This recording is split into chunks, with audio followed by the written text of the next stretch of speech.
আমাদের প্রধানমন্ত্রীকে আহ্বান জানিয়েছি যেন তাদের পাশে দাঁড়ায়, বিশেষ করে চট্টগ্রামের দক্ষিণাঞ্চল যারা বিত্তবান আছেন, যাদের সামর্থ্য আছে, আপনারা অবশ্যই তাদের পাশে দাঁড়াবেন।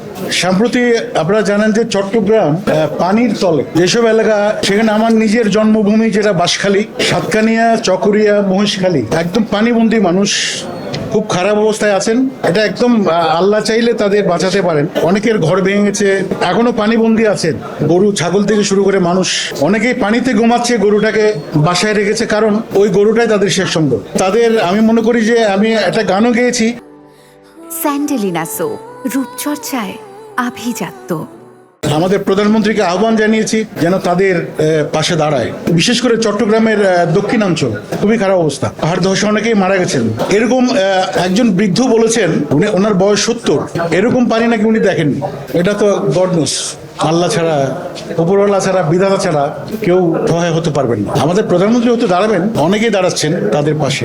আমি বলবো যে যারা বিত্তবান আছেন, যাদের সামর্থ্য আছে, আপনারা অবশ্যই তাদের পাশে দাঁড়াবেন, অন্যান্যদের পাশে দাঁড়াবেন। গানটা এইটুকু মনে আছে, আমার প্রাণের বাঁশখালী এখন পানির তলে, পানিরও তলে।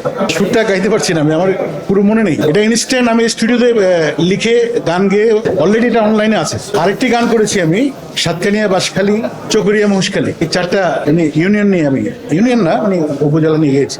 এটা আসলে জলবদ্ধতা, এটা কারো হাত নেই, বেসিক্যালি এটা কিছু করার নেই যে কখন কি হবে। এমন হতে পারে একদম ভ্যানিশ হয়ে যেতে পারে, চট্টগ্রাম পানির তলে চলে যেতে পারে, একমাত্র আল্লাহ ছাড়া কেউ বাঁচাতে পারবে। তো সেরকম এটা আমাদের, আমি জানি যে চট্টগ্রাম এই জলবদ্ধতার জন্য 14,000 কোটি টাকা খরচ করেছেন নাকি, শুনেছি আমি। তো 98% কাজ শেষ, তারপরেও তো পানি নৌকা চালানো যাবে চট্টগ্রামে। অনেকেই পানিবন্দী। আজকেও একজনের সাথে কথা হলো আমার, তারাও, এটা হচ্ছে আগ্রাবাদে, লাকি প্লাজার ওইদিকে, খালি শহরের দিকে, ওনাদের বাসায় পানি ঢুকেছে। আমার জন্য মানে আমার বাসায় একটু উঁচুতে করেছে, এবারে ওটা আমার বাসায় পানি ঢুকেনি, আমার বাঁশখালীতেও পানি ঢুকেনি। আমাদের আশেপাশের যারা নদীর পাশে, সাগরের পাশে, ওদের পানি জলবদ্ধতা বেশি হয়েছে।